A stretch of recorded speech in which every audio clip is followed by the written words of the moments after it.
Bab niat. Yang kena ada juga, tapi benda ni bukan sebahagian daripada solat. Niat kita tahu semua benda. Ulama sepakat wajib niat untuk solat. Hanya saja mereka berkhilaf ia rukun ataupun syarat. Tak apa.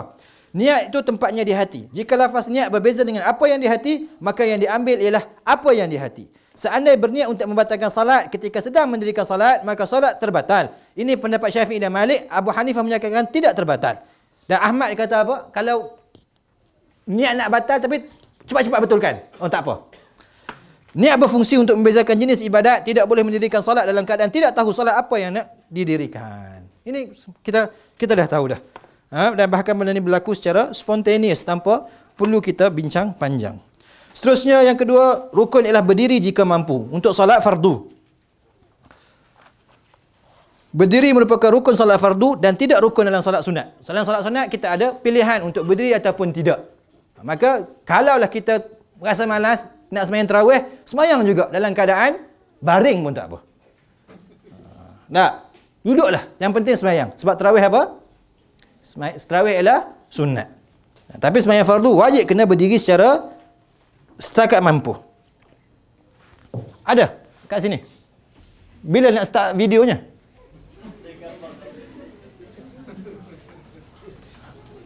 Oh, lambat lagi. Okey.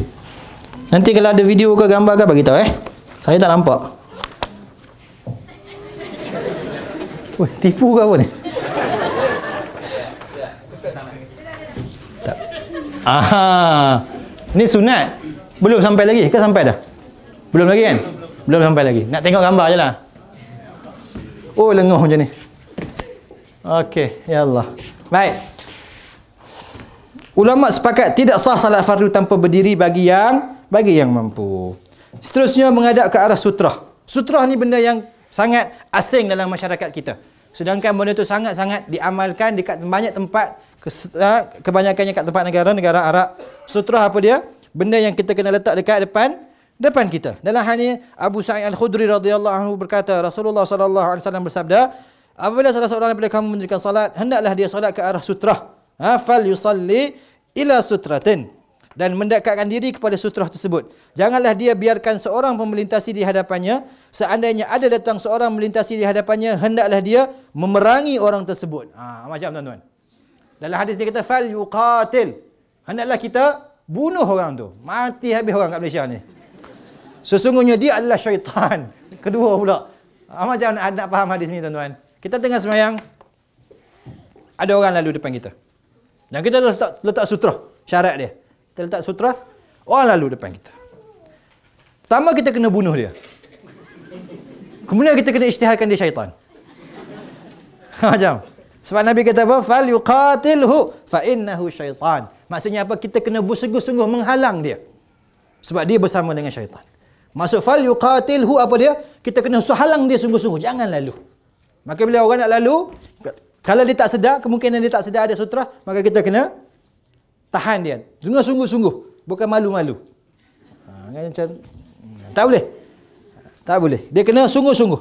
Dalam hal ini dia kata apa? Qala wa kana baina maqamin Nabi sallallahu alaihi wasallam wa bainal qiblati mamarru anzin.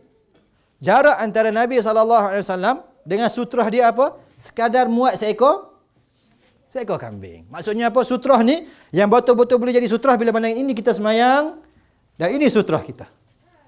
Cukup-cukup. Jangan kita semayang kat sini, orang kata, mana sutrah hang tu? Yang ni bukan setakat kambing kan? Dinosaur pun boleh lalu. So, sutrah mesti kena dekat dengan kita. Dan orang yang pakai sutrah, dia hukumnya apa? Sunat. Dan jarak antara salat dengan sutrah ialah seluas laluan kambing. Atau kira-kira 3 hasta. Ya, boleh sebagai tekaan. Digalakkan untuk diletakkan objek seperti tongkat, beg yang setinggi sehasta seandainya bukan salat menghadap dinding. Jika tiada objek, digalakkan melukis garisan sebagai sutrah.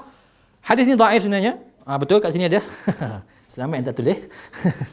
Imam Nawawi kata, walaupun hadis dhaif tapi dia digunakan atas sebab fadailu a'mal. Apapun kita kata kita digalakkan untuk salat menghadap sutrah. Kalau kita sembahyang dekat masjid, ada orang duduk depan, kita boleh pergi sembahyang belakang dia dan jadikan dia sebagai sutrah kita. Tapi masalahnya orang Melayu sangat beradab. Bila dia tahu ada orang sembahyang, oh minta maaf, minta maaf. Sedangkan kita sengaja nak sembahyang belakang dia sebab kita nak jadikan dia sebagai sutra. Itu. Dan yang penyakit yang kedua, orang pula yang jenis bagus dah nak buat sutra, tapi dia sembahyang kat tengah-tengah pintu. So bila orang jalan dia kalut, dia marah. Dia sembahyang dekat pintu. Nah, dekat pintu. Orang nak lalu keluar masuk dan dia kata apa masjid ni tak faham sunnah sungguh. Imam dalam mazhab Maliki dia memperincikan orang yang berhak untuk menghalang falyuqatil itu bila mana dia sembahyang kat tempat yang bukan laluan orang. Adapun bila mana dia sembahyang kat tempat laluan orang, maka dia sendiri sebenarnya telah bersalah dan dia tak boleh halang orang untuk lalu. Dulu sekitar, saya tak ingat bila last pilihan raya 2000 last punya election bila 2013. Ada isu ketika itu nak buat haji, nak buat pilihan raya ketika haji. Waktu tu ramai orang kata tak payah pergi haji sebab haji ni boleh pergi tangguh lagi, tapi kewajipan memilih pemimpin bla bla bla bla bla bla. Nah, panjang cerita dia. Waktu tu Ustaz Asri, Dr. Asri, sekarang mufti Perlis dah balik. Dia punya pendapat sangat bagus. Saya sangat setuju dengan dia. Walaupun dia Wahabi.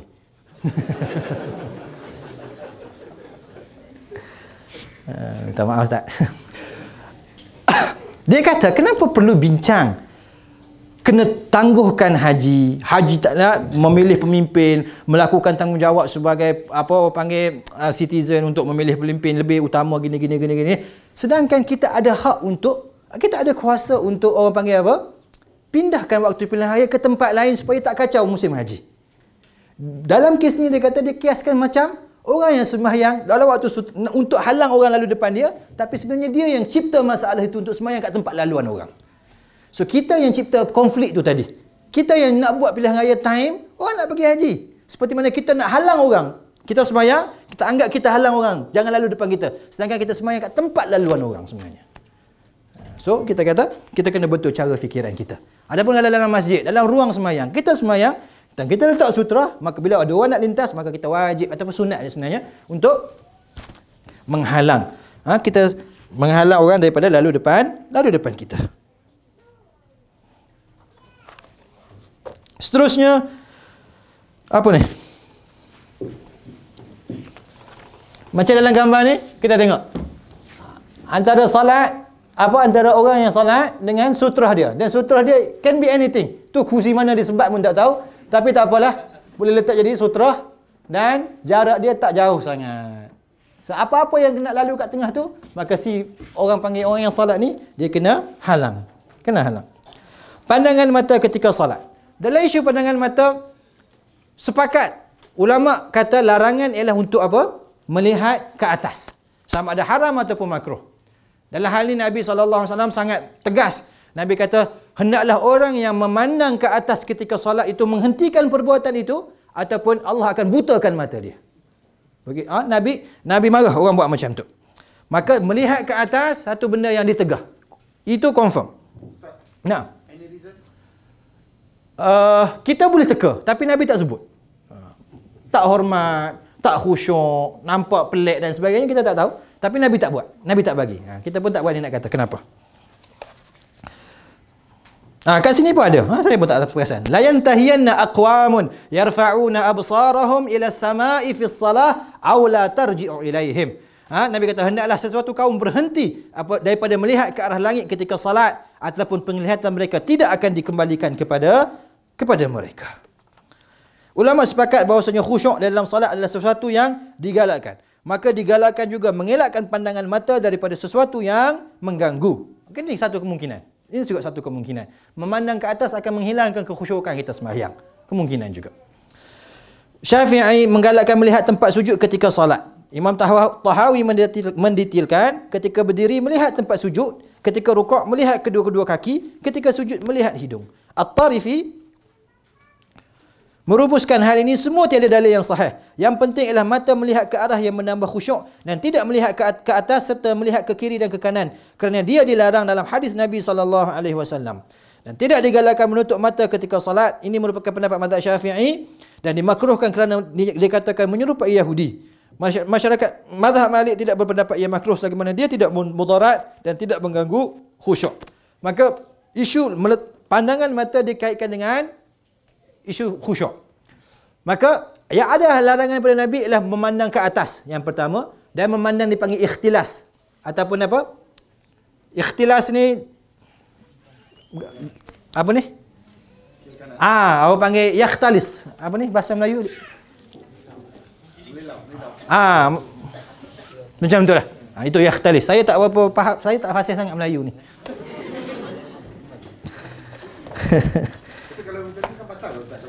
Tak batal, makruh. Yang akan membatalkan bila kita turn kita punya badan ni. Kita kena menghadap sini. Kita kena menghadap kiblat. Tapi kalau kita macam ni, kita masih lagi di facing kiblat walaupun kepala kita dah pusing. So dia tak batal tapi dia makruh sebab dia menghilangkan kekhusyukan. Okey. Cuma soal dia nak tengok dekat bawah ke nak tengok dekat mana? So setengah ulama sebut, Albani sebut dalam sifat solat dia, Nabi SAW sembahyang dia akan ta'a ra'sahu. Dia akan apa? Tunduk dan dia akan tengok kat tempat sujud.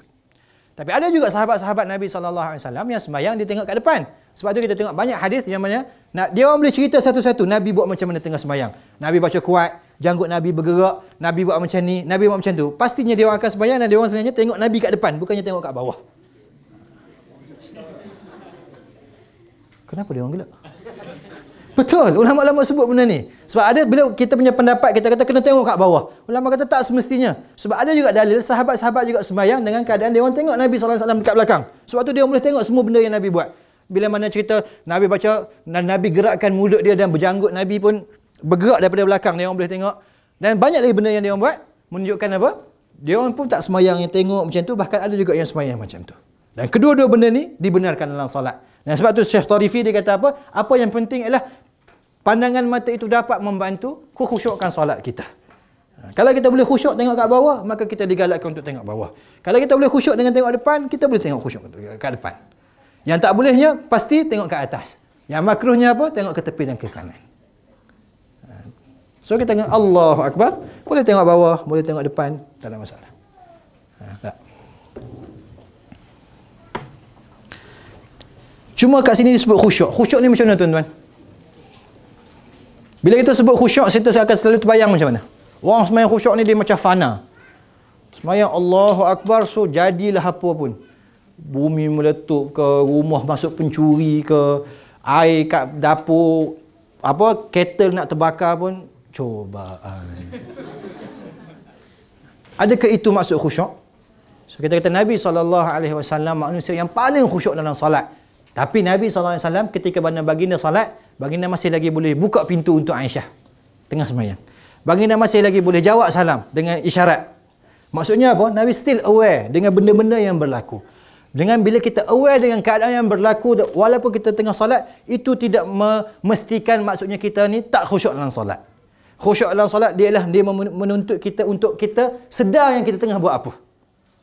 Tak semestinya bila kita sembahyang, kalau kita teringat macam-macam, itu belum tak khusyuk. Kita kata tak semestinya. Tak semestinya. Nabi SAW menjadi contoh yang terbaik dalam hal ini. So kita jangan terlalu, orang panggil, putus asa. Kadang-kadang orang salat langsung dia tak fikir dah benda lain. Anak jatuh katil, gerbum, dia pun siratal ladzina. Anak tu dah berdarah-darah dah kan. Apa salahnya kalau dia pegang dan dia tenangkan anak dia sekejap. Walaupun dia tak perlu batalkan solat dia. Tapi sebab dia warak sangat, anak dia nak tolong baba, tolong. Tapi ada juga yang melampau dalam hal ni. Saya pernah dapat soalan, dia kata macam mana ustaz? Saya sembahyang kat tingkat 2 rumah saya. Okey. Tengah-tengah saya salat, isteri saya baru balik daripada office. Dan dia terlupa kunci, dia kata. So bini dia ketuk pintu kat bawah. Boleh tak saya nak pergi buka pintu? Saya kata, kenapa soalan macam ni nampak pelik aja ni? Dia kata, kan Nabi buka pintu Aisyah time dia solat. Saya kata, betul, tapi Nabi sembahyang tepi pintu. Tangan dia boleh buka, settle. Entah kena turun. Daripada tingkat 2 tingkat 1, entah kena cari mana kunci ni. Tak kena buka, mungkin lalu tepi dapur, sedap pula kuih semalam. So kita kata jangan. Minta jangan ambil, oh Nabi buka pintu waktu dia sembahyang, aku pun, sedangkan rumah aku 2 tingkat. Yang Nabi tu kat tepi tu je. Kan? So kita kena faham konteks dalam setiap hadis. Baik, melafazkan takbir.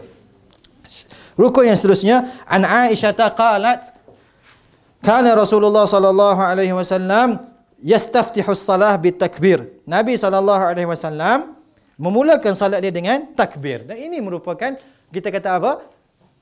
Dalil untuk menunjukkan bahawa tidak disyariatkan untuk melafazkan apa-apa sahaja bentuk niat sebelum solat melainkan takbir. Dan dalam mazhab Syafi'i sekalipun disebut solat itu dimulakan dengan talaffuz ataupun dengan melafazkan, bukanlah maksudnya melafazkan niat, bahkan dia melafazkan takbir. Dan takbir ini merupakan qaul, bukannya fi'al. Sebab tu kita kata kita kena bagi tahu bahawasanya qaul dia mesti kena buat dengan mulut. Dia tak boleh buat dengan hati dia. Sebab benda yang buat dalam hati dipanggil fi'al. Sedangkan takbir ialah qaul. Maka dia sekurang-kurangnya dia kena angkat takbir dan dia kena Allahu Akbar. Dia kena sebut benda tu. Dia kena sebut. Dia tak boleh muka serius kan. Kita kata tak payah serius lah. Solat pun tak sah. Nak serius pun kan. Kita jumpa macam-macam kawan-kawan kita ni kan. Muka boy, macam ustaz dah. Kita kata ketuk-ketuk kepala dia. Tak sah semayang tu. Dia mesti kena bergerak mulut dia. Soal ulama-ulama letak syarat kena dengar sekurang-kurangnya kat telinga. Ataupun tak, itu isu khilaf, tak ada masalah. Tapi yang pentingnya mesti kena ada pergerakan mulut. Sebab qaul mesti berlaku dekat lidah. Seperti juga sama juga dengan isu Fatihah. Syafi'i baik, Hambali baik. Dia kata kena baca Fatihah sekurang-kurangnya kena dengar kat telinga sendiri. Tapi kita kata menurut setengah pendapat ulama yang lain, Abu Hanifah baik, Imam Ibn Taymiyah baik dan sebagainya, dia kata tak semestinya kena dengar kat telinga. Yang penting adanya perbuatan lidah. Sebab qaul itu ialah action yang datang daripada lidah kita. Maka bila orang tu baca alhamdulillahirabbil alamin. Maliki yaumiddin. Walaupun mungkin dia tak dengar kat telinga dia, tapi itu pun dah memadai dah. Yang penting dia kena baca. Dia kena baca. Tapi isu ni tak apa, orang Malaysia tak apa. Sebab orang Malaysia dia baca kat sini saf ketiga pun boleh dengar Fatihah dia. Kan? Siratal ladzi. Okey, so okeylah, tak apalah. I rest my case lah. Kan? Kadang-kadang orang kat sebelah boleh tegur pula, bukan za.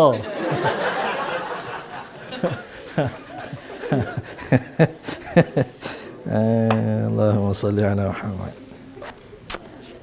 Okey, melafazkan takbir.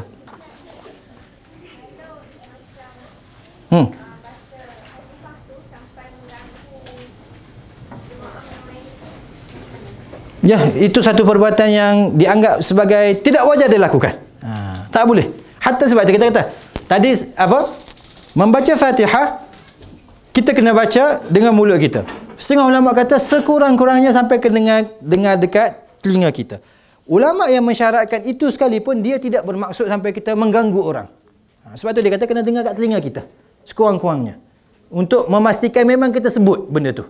Tapi tidaklah maksudnya sampai kita mengganggu telinga orang lain. Tak, kita berbaca untuk orang lain pula. Sekali kita baca lah untuk aku sekali.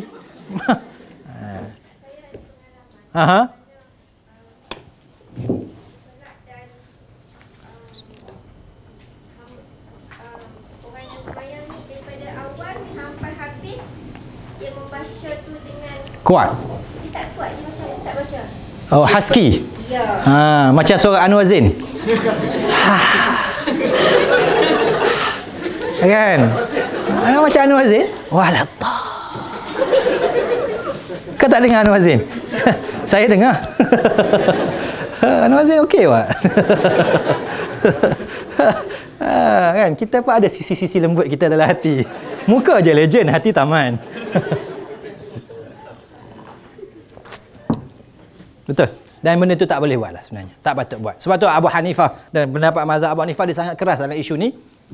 Dia mengharamkan, dia tak benarkan makmum untuk baca pun Fatihah. So bila imam baca semayang apa panggil? Bila semayang jemaah, makmum tak dibenarkan untuk baca apa-apa. Dia angkat takbir Allahu Akbar dan senyap. Maka selesai masalah dia, tak ganggu orang. Selesai. Nanti mungkin ada dalam ni kot, dia akan sebut nanti Fatihah nanti. Baik. Takbiratul ihram ialah takbir ketika permulaan salat, wajib dilafazkan ketika dalam keadaan berdiri.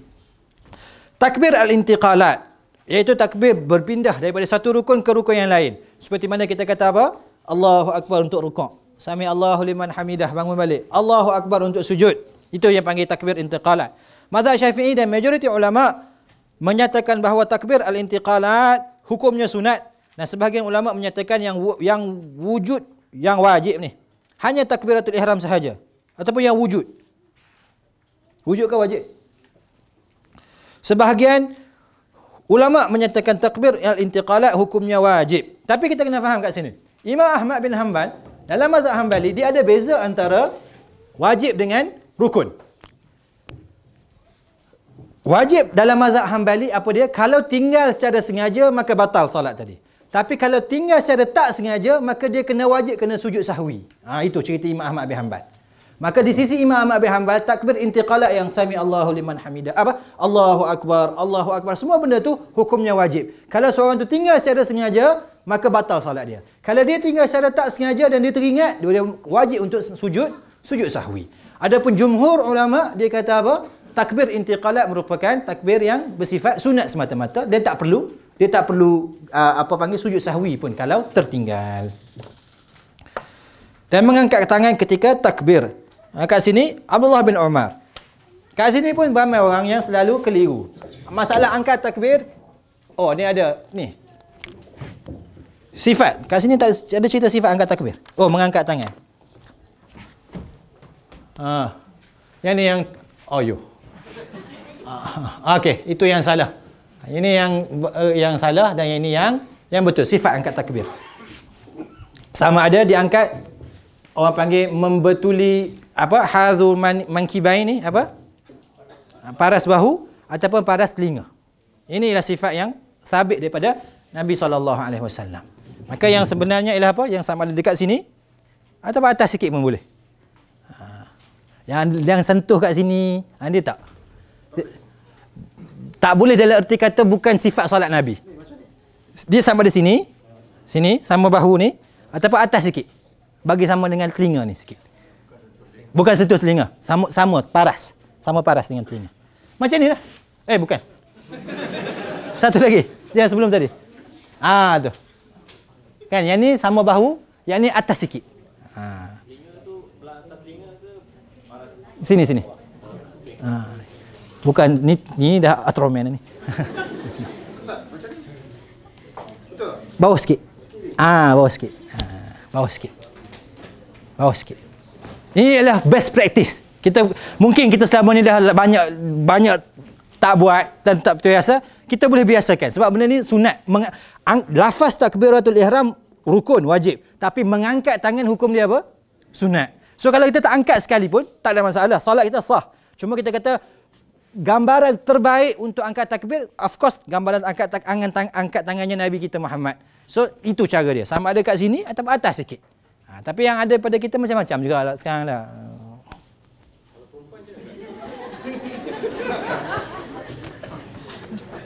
Sama, perempuan pun sama. Nabi SAW kata apa? Nabi SAW kata, Sallu kama ra'aitumuni usalli. Kamu kena semayang macam mana aku semayang. Dan tak ada beza pun antara lelaki dengan perempuan dalam hal ni. Melainkan, nanti hujung adalah kita cerita. Orang perempuan kalau dia semayang kat tempat terbuka, yang mana orang lelaki boleh tengok dia, orang perempuan boleh nampak lah. Kita kata orang lelaki boleh nampak dia. Dia dianjurkan untuk janganlah nampak macam orang perempuan pula. Allahu Akbar. Boy. Dia khawatir itu imam tak boleh nak semayang. Dia kata itu imam tak boleh nak semayang. So dia kata suruh tutup sikit. Tapi secara umumnya, kalau pun dia angkat takbir dalam macam ni, orang perempuan pun tak jadi masalah sebenarnya. Orang perempuan boleh angkat takbir macam orang lelaki juga. Pertama orang perempuan dia angkat takbir, dia akan tak angkat sekali dengan kain telekung dia kan. Dia akan angkat tangan dia sikit. Kan. Saya tak pernah jumpa lagi dah tengok orang perempuan angkat.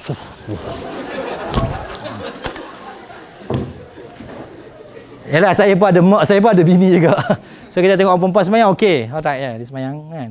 Dia tak ada macam kungfu lah.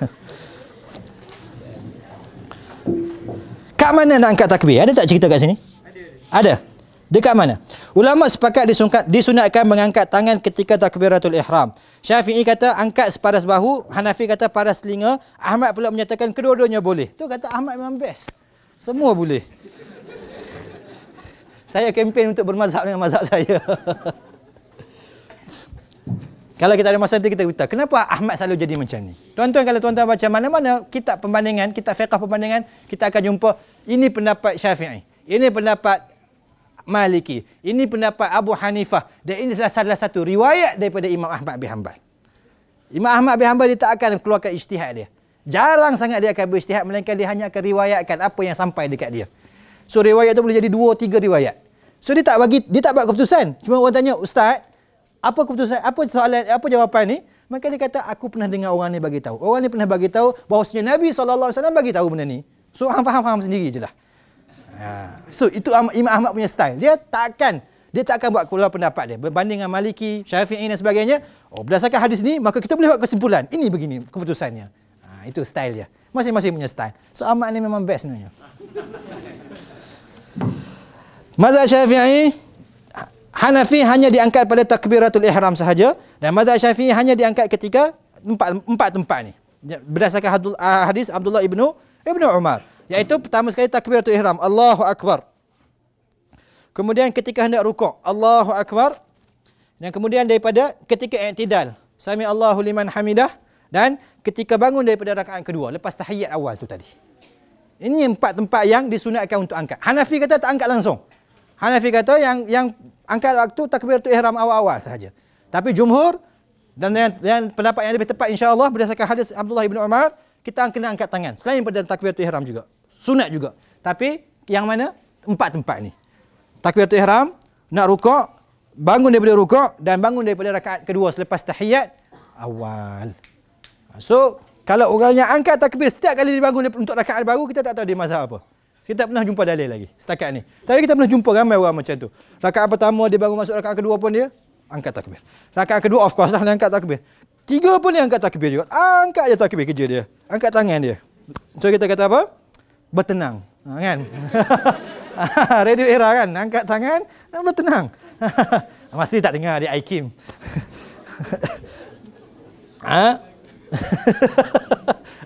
Entah tak tahu chef, tension jam pagi-pagi nak pergi office. Hanya era boleh menenangkan hati. So, nah. Masbuk. Rakaat mana yang kena tu? Kita imam dah rakaat pertama, kita masih kedua tu lah. Waktu kedua tu kan kedua tu kita angkat ke atau kita ikut kita punya?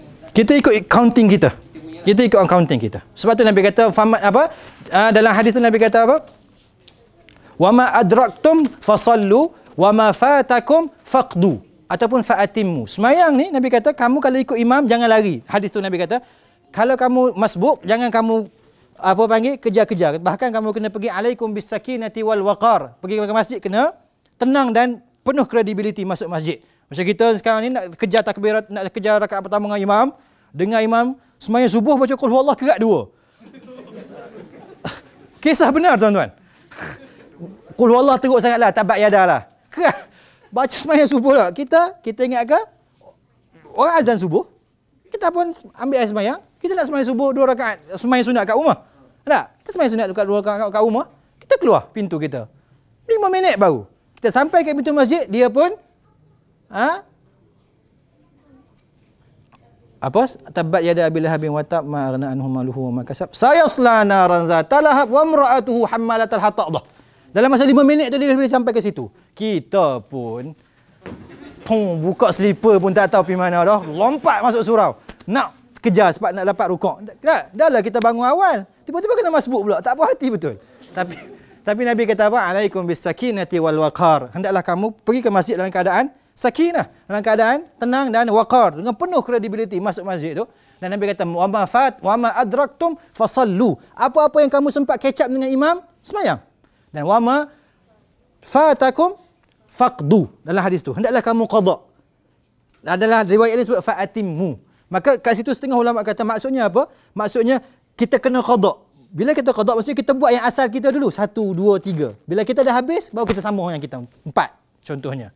Maka mengikut counting kita. Setakat saya tahu wallahu a'lam. Katalah waktu masbuk tu. Imam rukuk ataupun sujud, kita nak ganti yang katalah kita sempat rukuk 45 nanti kita nak ganti rakaat tu ataupun kita just 4 rakaat tu. Kalau nak suruh kita imam rukuk ni. Kita sempat rukuk bersama imam. Ya, katalah sempat. Sempat. Nabi kata waman adraka rukuk faqad adraka rakaah. Siapa yang sempat rukuk bersama imam maka dia dapat rakaat tu. Kalau imam sujud tak? Tak boleh dah. Mana rukuk yang dia punya masbuk. Dia punya cut off dia ialah rukuk.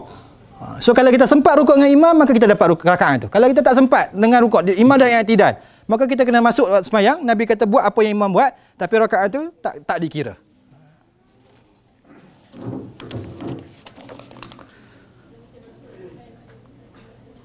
Okey. Meletakkan tangan kanan atas tangan kiri. Dalam hadis ini Wa'il bin Hujur radhiyallahu anhu meriwayatkan bahawa annahu ra'a Nabiya sallallahu alaihi wasallam rafa'a yadayhi hina dakhala fi salati fakabbara wa safa hammamun hiyala udhunayhi thumma iltahafa bi thawbihi thumma wada'a yadahu al-yumna 'ala al-yusra. Dia melihat Nabi SAW mengangkat tangan ketika memulakan salat lalu bertakbir, kemudian baginda membalut tangannya dengan pakaian dan baginda meletakkan tangan kanannya di atas tangan kirinya. Hadis sebut macam tu. Letak tangan kanan atas tangan kiri. Maka disebabkan hadis inilah berlakunya banyak interpretation. Adakah macam ni? Adakah macam ni? Adakah macam ni? Adakah macam ni? Dan sebagainya. Tapi yang betul-betul disebut dalam hadis apa dia? Dia meletakkan tangan kanan ke atas tangan kiri. Majoriti ulama menyatakan sunat meletakkan tangan kanan atas tangan kiri. Pendapat masyhur mazhab Maliki pula meletakkan tangan di sisi, iaitu irsal. Mazhab Syafi'i sunat letak di bawah dada di atas pusat. Bawah dada? Antara dada dan pusat. Okey. Alright. Okey. Abu Hanifah Ats-Tsauri dan Ishaq sunat dia letak di bawah pusat dan hadis ini dhaif. Imam Ahmad dalam salah satu riwayat menyatakan hal ini bebas. Tengok. I told you. Kan? Apa nak kecoh-kecoh? Sembahyang je. Ini Imam Ahmad. Sebab hadis itu tak jelas. Bila dia kata letak tangan atas dada. Letak tangan kanan atas tangan kiri dan dia letak atas dada dia. Fine. Sekarang ni orang kata dada tu kat mana? Ada yang kata kat sini. Ada yang kata kat bawah. Kalau kena Tok Imam Haram yang size XXL tu, dia dada dia kat situ je. Kan? Tak apa, saya boleh kutuk sebab tok guru saya. Kan? So, macam-macam. Tak tahu kat mana. Maka, dan bila kita kembali kepada bahasa Arab, perkataan as-sadru tu maksudnya ma yatasaddar minhu. Apa-apa saja yang bahagian ni. Yang berhadapan ni dipanggil sadar. So, semua kawasan ni, kalau kita letak, kita telah serve maksud meletak tangan di atas dada. Regardless mana-mana area. Maka Imam Ahmad kata letak je. Benda ni luas. Imam Ahmad. Lepas ni kita buat seminar Ahmad. Imam Ahmad dalam satu riwayat menyatakan hal ini bebas untuk letak di mana, dan ini juga pendapat Ibnul Munzir, dan beliau kata tiada dalil sahih dalam bab ini. Dalam isu nak letak kat area mana. Yang pasti kena letak atas bahagian depan ni. Tapi nak letak dekat mana, kita tak ada satu dalil yang konkret. Maka benda tu luas dan kita boleh buat, dan yang penting tidak menyalahkan. Itu yang kita kena tekankan.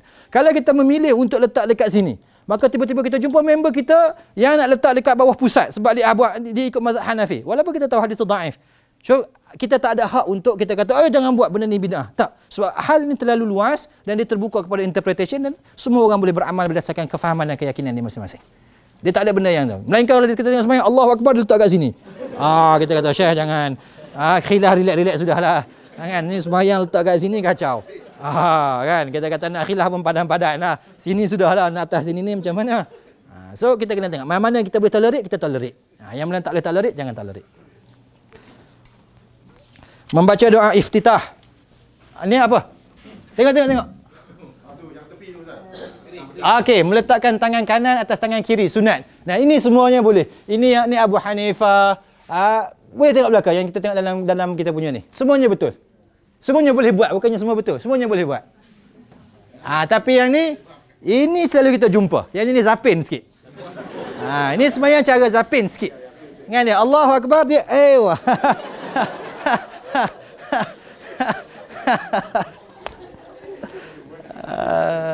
itu betul. Big question mark. Sebab kita tak jumpa kat mana-mana. Dan bila kita bincang dengan dia orang berfalsafah. Dia orang kata sebab kat sini adanya tempat syaitan.